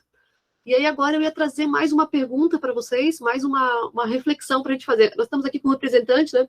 Nós temos da parte da academia, Edemar está atualmente na academia, né? Calvin trabalha para a indústria, né? E Otávio já trabalhou tanto no governo, né? Na parte do INPE, quanto agora está trabalhando com a indústria, com a empresa privada. Então, eu gostaria de saber um pouco da opinião de vocês três com relação ao mercado, né? Porque eu entendo que talvez o mercado para cada setor ele possa ser diferenciado, né? E haja caminhos mais interessantes, talvez um mercado para a academia nessa parte de nanosatélites, um mercado mais para a indústria, né? Talvez um mercado mais para a parte de startups, um mercado talvez para indústrias maiores. Eu gostaria de saber um pouquinho sobre a opinião de vocês sobre o mercado para esses setores. Então, para mudar um pouco a ordem, eu ia trazer primeiro para o Calvin. Pode ser, Calvin? Tranquilo. Eu vejo que a gente tem muita oportunidade dentro da nossa indústria espacial global. O Brasil é muito competente, a gente tem diversos pesquisadores, a gente tem o INPE e diversas universidades que fazem um trabalho de ponta, né? A estrutura do INPE, que dá um fomento para a gente, é muito importante, né? E quando eu falo do INPE, eu estou falando como indústria, tá? A gente fez toda a parte de AIT no INPE e foi sensacional. Em relação, de fato, a essa revolução chamada New Space, né, que é a gente trazer mais para o risco, mais para a empresa, né, o investimento feito pela empresa e, obviamente, os frutos pela empresa também, a gente tem diversas oportunidades. Eu acho que a gente tem que olhar os business cases com carinho, tentar entender qual seria a melhor pivotagem e o melhor produto a ser feito. Por exemplo, nos próximos anos, a gente tem diversos satélites aqui no Brasil sendo desenvolvidos pelo governo, em que as empresas podem desenvolver módulos, lógico, com herança de voo, tudo certinho, para fazer esse fornecimento. A gente tem diversos gaps no mercado. Pensa que o mercado, que não é do setor espacial de desenvolvimento, ele precisa do setor espacial para coleta de dados, para troca de informações, para diversas coisas em que a gente tem um potencial aqui no Brasil de desenvolvimento. Então, tem um nicho bem legal para trabalho. E, por fim, que é o que a gente também gosta de fomentar muito, que é a parte educacional, né? Acho que a gente tem um viés de educação bem legal aqui, de poder espalhar essa sementinha nas pessoas, né, nos estudantes, para que eles possam vir para o setor espacial e trabalhar com a gente. Então, acho que tem um mercado bem amplo para a gente aqui no Brasil, e a gente tem tecnologia de ponta. A gente não pode subestimar o brasileiro, né? Acho que a gente, de fato, sofre com falta de investimento, com alguma despriorização, mas aos poucos a gente vai conseguir conquistar nosso mercado. Obrigada, Calvin. Eu ia passar agora para ver, como eu falei, mudando um pouco a ordem, eu ia jogar agora Edemar, você comentar um pouco, você tem bastante experiência na parte de desenvolvimento com a academia. Por favor, fique à vontade. Certo. Então, focando um pouco mais na academia mesmo, né? E talvez utilizando como exemplo um CubeSat, né? Embora PocketSat, etc., também valeria o mesmo discurso, né? Então, uma missão CubeSat para a academia, ou melhor, pensando no aluno, é muito interessante, né? O CubeSat, na essência, foi, de certa forma, pensado nisso. Por quê? Porque você tem um tempo de desenvolvimento para um satélite que é relativamente curto, né? Então, claro, depende da quantidade de pessoas envolvidas, recursos, etc. Mas, por exemplo, em 2, 3 anos, você conseguiria partir do zero, desenvolver o seu satélite, lançar e obter resultados, né? Então, um aluno de graduação, por exemplo, poderia passar por todo esse ciclo completo, né, de uma missão espacial real, né? Um aluno de mestrado, um aluno de doutorado, conseguiria desenvolver, por exemplo, uma tese, uma dissertação, né, estando exposto a praticamente todo esse ciclo de desenvolvimento do produto, desde uma concepção até realmente pegar os resultados, né? Então, para a formação do aluno, eu acho que é um projeto que agrega muito, né, muito mesmo. Bom, mas estendendo um pouco, né, qual aluno, né? Um aluno aeroespacial, será? Na minha opinião, para um bom projeto de satélite, no caso CubeSat, e pensando na academia, é fundamental, né, a multidisciplinaridade. Então, só um engenheiro aeroespacial não vai conseguir fazer sozinho, né, ele não vai conseguir fazer um CubeSat. Só um engenheiro eletrônico também vai ter muita dificuldade. Só um elétrico também dificuldade. Então, é fundamental ter uma equipe multidisciplinar. Então, gente da mecânica, gente da eletrônica, elétrica, telecomunicação, aeroespacial, física, todo mundo vai ter um papel, né, fundamental nessa história para que a missão realmente seja bem sucedida. E a gente até pode estender para outras áreas, por exemplo, dependendo da missão, se eu estou interessado em monitorar determinado crescimento de vegetação, doenças na vegetação, inclusive pode ser envolvidos gente da biologia, né, de outras áreas, porque é eles que vão entender realmente qual é o fenômeno que você tem que monitorar. né? Então, essa multidisciplinaridade é fundamental no projeto acadêmico, né? E eu acho que agrega bastante, né? Bastante na formação do profissional que está sendo formado na universidade, né? No geral, o Brasil realmente tem bons engenheiros, bons profissionais nas diversas áreas. O Brasil tem boas universidades, né? Então, se realmente tiver um recurso adequado, acho que o Brasil tem muito, muito a crescer nessa área. Obrigada, Edmar. Otávio, agora passo para você. Bom, esse é um tema que daria um outro seminário. Eu vou tentar ser bem breve aqui.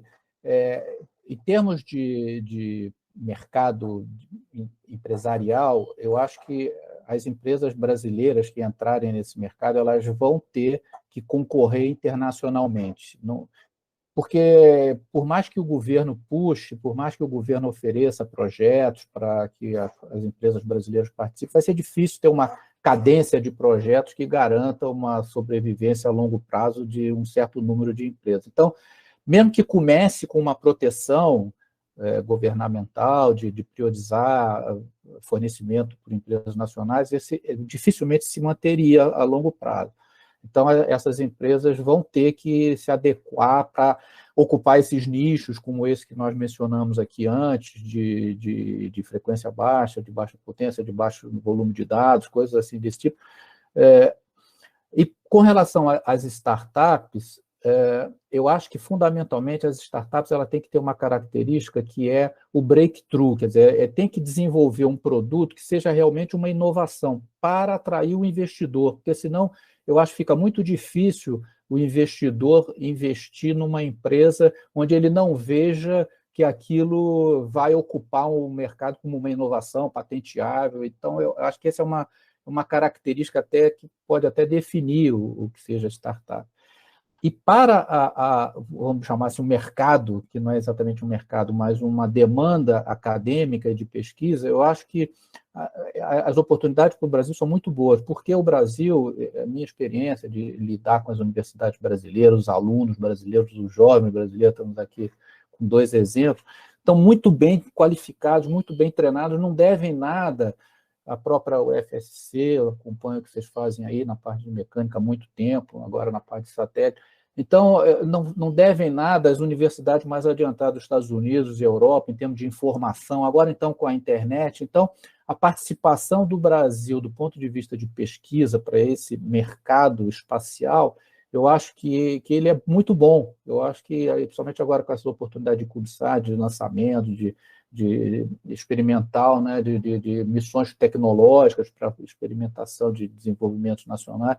Então, eu acho que é duro para as empresas, eu acho que é um mercado difícil, vai ter que concorrer com outras empresas no exterior, mas eu creio que na pesquisa, na parte acadêmica, ela está mais ombreada, vamos dizer assim. Isso até vai ajudar as empresas nacionais juntando as duas partes, né? A parte de pesquisa e a parte das empresas. Obrigada, Otávio. Não, realmente deu para dar uma boa ideia, né, de como nós estamos evoluindo aqui no Brasil e oportunidades. E aí eu linko uma segunda pergunta em cima, que vai num sentido semelhante. A gente discutir um pouco sobre o mercado, como é que ele está evoluindo, como é que a gente pode avançar nos diferentes setores, né, tanto industrial quanto acadêmico. E aí agora eu trago pela experiência de vocês, uma pergunta da experiência de vocês.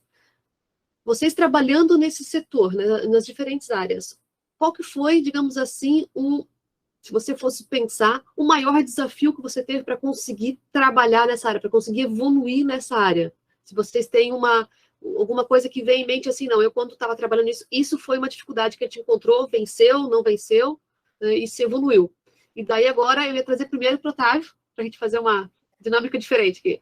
Certo. Bom, no setor público, né, que eu trabalhei 30 anos no INPE, né, as dificuldades são do setor público brasileiro, né, que são bem conhecidas. É conseguir fazer as coisas, esses entraves burocráticos. Então, você tem que ter muita persistência, muita resiliência, muita comprometimento, motivação, interesse para vencer todas essas dificuldades de orçamento, de fluxo de orçamento, de regularidade.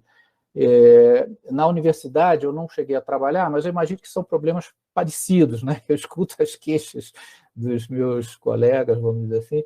Então, eu acho que o setor de pesquisa no Brasil, isso aqui em São José, no setor espacial, do pessoal do CTA, do IAE, o pessoal do INPE, principalmente o pessoal do CTA que trabalhou com lançador, né?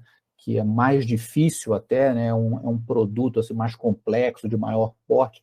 E eles sempre reclamaram que seria necessário uma legislação específica para o setor de ciência e tecnologia, principalmente para o setor público de ciência e tecnologia, que permita compras mais ágeis.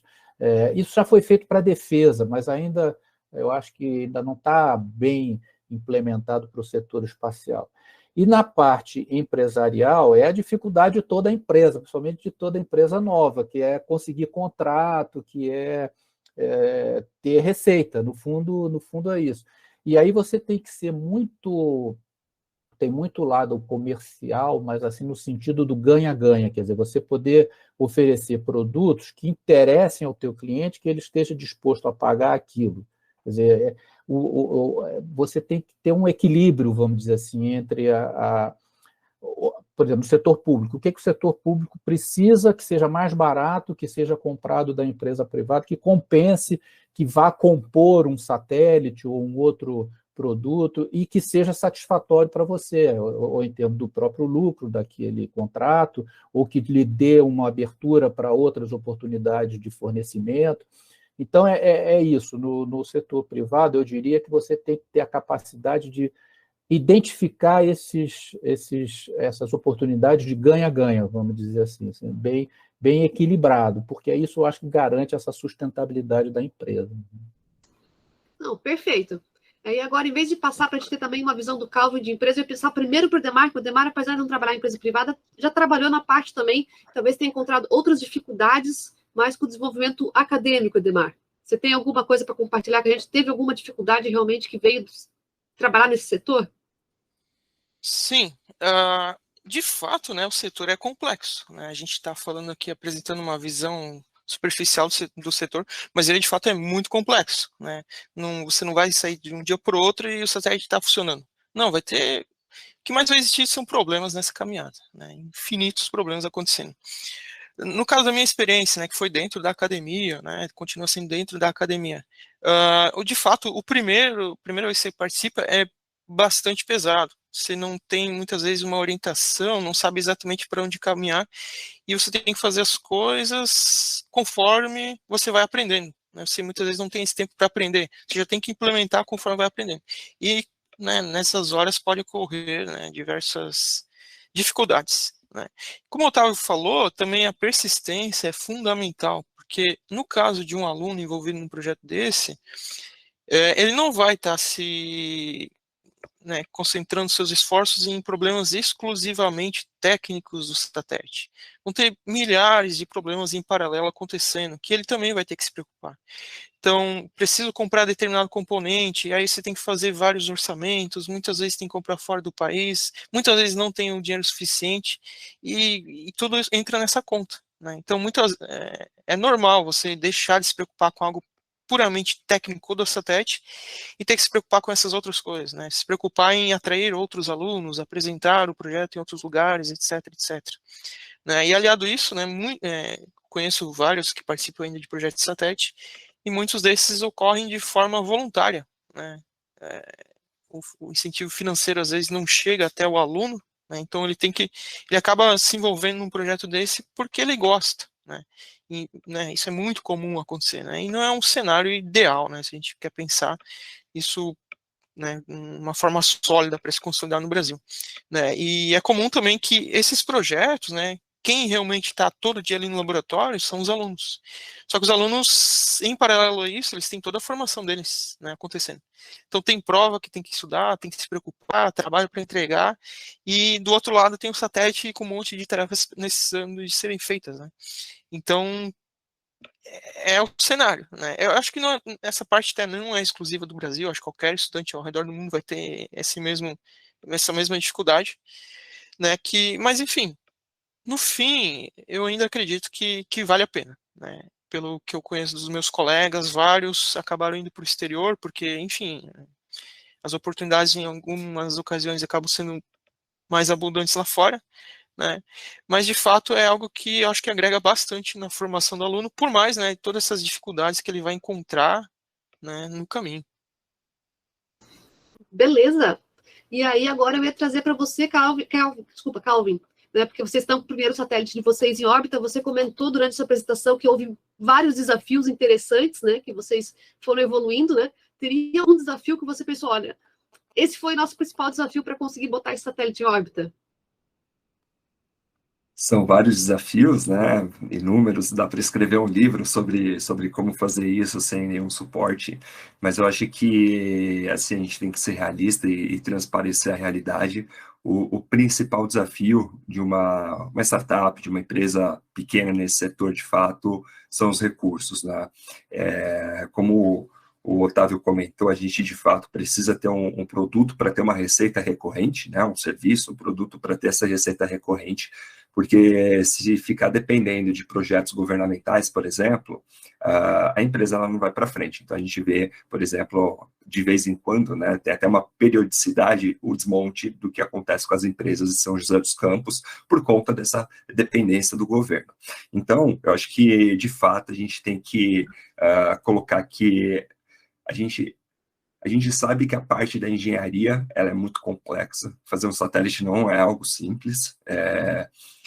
Toda a parte de certificação, de testes, tem os seus desafios, mas aquele que é o divisor de águas, assim, sem dúvida, é a parte de funding, de recurso financeiro para você rodar a empresa, porque não adianta você construir um satélite que seja o Paion BR-1, o Kron, o Floripasat, se a gente vamos supor que ele seja da indústria, por exemplo. Não adianta você construir um satélite, lançar o satélite, testar esse satélite, vamos dizer que o satélite falhe, você não tem uma falha, você não vai conseguir lançar ele de novo. Então, a gente tem que ter uma parcimônia, ter uma gestão financeira muito importante, e para todo mundo que está ouvindo a gente tem vontade de participar, abrindo uma startup, você tem que ter um business case, você tem que ter um modelo de negócio que seja sustentável, independentemente de recurso governamental, independentemente de projeto do governo. Porque se você não tem essa sustentabilidade, a sua empresa ela tem data limite de vida. Então, acho que é muito importante você conseguir ter essa gestão financeira para que você não tenha um problema futuro. Então, para mim, a gente dentro da Paion vê que esse é o principal dificuldade, é a parte de financiamento. Thalita, posso acrescentar?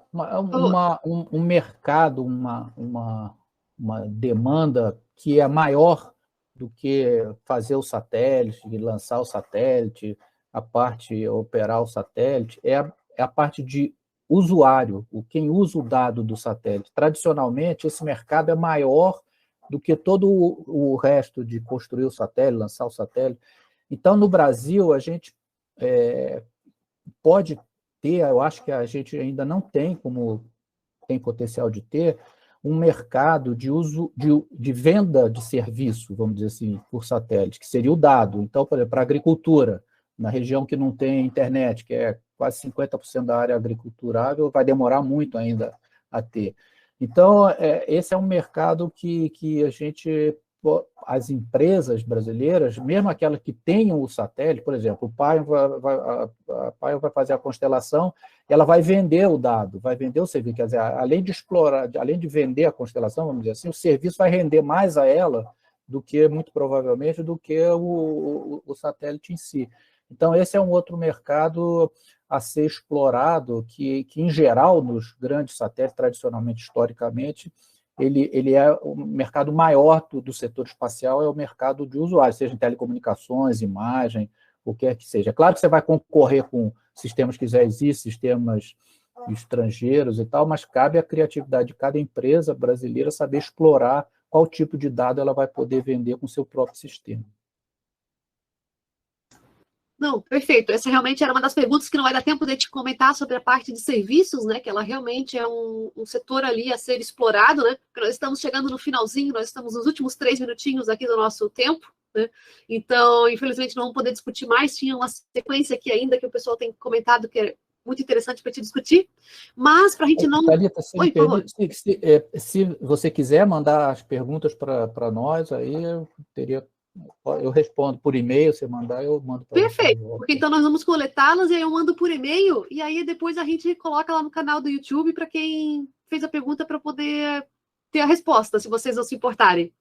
Eu acho que é um assunto realmente que tem muita coisa para discutir, muita gente que talvez esteja pensando em avançar nesse setor, e a experiência de vocês, já trabalhando nesse setor, é muito interessante. Então, vou fazer esse esquema de passar as perguntas para vocês, mas para a gente não se delongar no nosso tempo, para não atrapalhar o próximo que vem na sequência, que começa, acho que às 10h45, a gente finaliza às 10h30. Eu queria só, nós temos 2 minutinhos, só passar aqui rapidamente 1 minutinho para cada um dos palestrantes, se quiser fazer algum comentário, para a gente fazer um encerramento. Então, por favor, eu começo com você, Edemar, se quiser fazer algum comentário rápido. Certo. Bom, agradeço a participação, o convite, na verdade.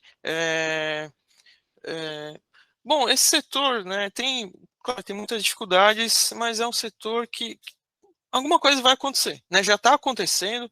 A gente olha para fora também, tem a história aí está sendo escrita, o ser humano possivelmente chegando em Marte logo, né? Então é um setor que está em ampla transformação, né? Tem várias dificuldades, né? Tem muitas dificuldades, na verdade, investimento é um grande problema, mas tem pessoas trabalhando diariamente, né, com esses problemas, e a gente espera que realmente, né, isso se resolva, que o setor aeroespacial ganhe uma importância, né, significativa dentro do país, assim como ele já tem em certos países, né, lá no exterior. E, bom, espero, enfim, ver cada vez mais pessoas, né, dentro desse setor que é interessante para todo mundo. Obrigada, Edemar. Calvin, quer fazer algumas últimas palavras? Bem rapidinho aqui, eu queria agradecer a Thalita, Edemar, Otávio, o Marcos, a Monique, que fez a interação com a gente. Muito legal a gente poder participar e falar desse setor, porque é a partir do momento que a gente coloca as ideias sendo discutidas aqui com a tríplice, quase com a tríplice, né, faltou o governo, mas com parceiros como Otávio, Nacron, o Edemar, da UFSC, que trabalhou lá atrás, na UFC, né, no Floripa Sat, enfim, é bem legal a gente trocar essas ideias e fazer a promoção do setor, né? Isso que a gente está fazendo aqui, a promoção daquilo que a gente já fez, o que estamos fazendo e o que está no pipeline para ser feito, e isso que é importante, a gente movimentar o setor, né? Mostrar o que de fato a gente está tendo de ganhos e gerando valor para a sociedade. Acho que esse é o principal ponto. Como o setor espacial está gerando valor para a sociedade. E aqui a gente viu bastante com todo o trabalho excelente dos parceiros aqui. Eu queria agradecer novamente a vocês pelo convite. Um ótimo dia a todos. Obrigada, Calvin. Otávio. Bom, eu também agradeço a você, Thalita, a Monique, o convite. Acho que foi muito legal o workshop, o seminário, foi bem legal, foi muita coisa interessante. E dizer que eu acho, e eu acho isso há muito tempo, eu acho que o setor espacial brasileiro está entrando em outra dimensão. Eu acho que finalmente o Brasil parece ter acordado, inclusive a própria Força Aérea agora está dedicando muito mais atenção à parte espacial, está tomando a si muita das responsabilidades, criou um programa próprio, vamos dizer assim. Eu acho que o Brasil está entrando em outra dimensão nesse setor espacial. Nós tivemos agora 2 editais enormes, 500 milhões ou qualquer coisa assim, nesses 2 editais. Isso acho que é inédito. O INPE nunca teve um orçamento desse tipo, acho que a AEB também não. Mas eu acho que está entrando num outro setor, principalmente porque o eixo, que era São José dos Campos, o ponto de concentração, está deixando de ser. Então, tem vários atores de diferentes áreas do Brasil, na Santa Catarina, no Rio Grande do Sul, agora com a criação de Alcântara, tem a Universidade do Maranhão. Então, as universidades entrando e esses editais, a Força Aérea. Então, eu acho que o momento é muito favorável para o Brasil entrar nessa área e o mundo também está passando por essa transformação dos pequenos satélites, que o Brasil tem condição de entrar porque são mais baratos, mais viáveis de serem lançados, etc. Então, eu acho que nós estamos numa fase boa e espero que vai melhorar. Obrigada. Então, eu também vou ser rápido, passamos um pouquinho aqui, mas não vamos ter prejuízo para o próximo workshop. Eu também gostaria só de agradecer a participação de vocês, né? Poder disponibilizar esse tempo para trazer um pouco da experiência de vocês, para partilhar com todo mundo aqui que a ideia desses seminários que realmente é trazer discussão sobre o tema e alavancar mais a visibilidade sobre o setor aeroespacial para que ele possa se desenvolver aqui, tanto dentro do país quanto fora. Então, eu agradeço realmente a participação de vocês, foi muito legal, vocês terem aceito o convite, participado aqui com a gente, trazido um pouco dessas informações para nós. Então, finalizando aqui, a gente encerra hoje. Para quem for continuar com a gente, aqui vai dar uma pausa, acho que de uns 10 minutinhos, 15 minutinhos, e daí depois o canal volta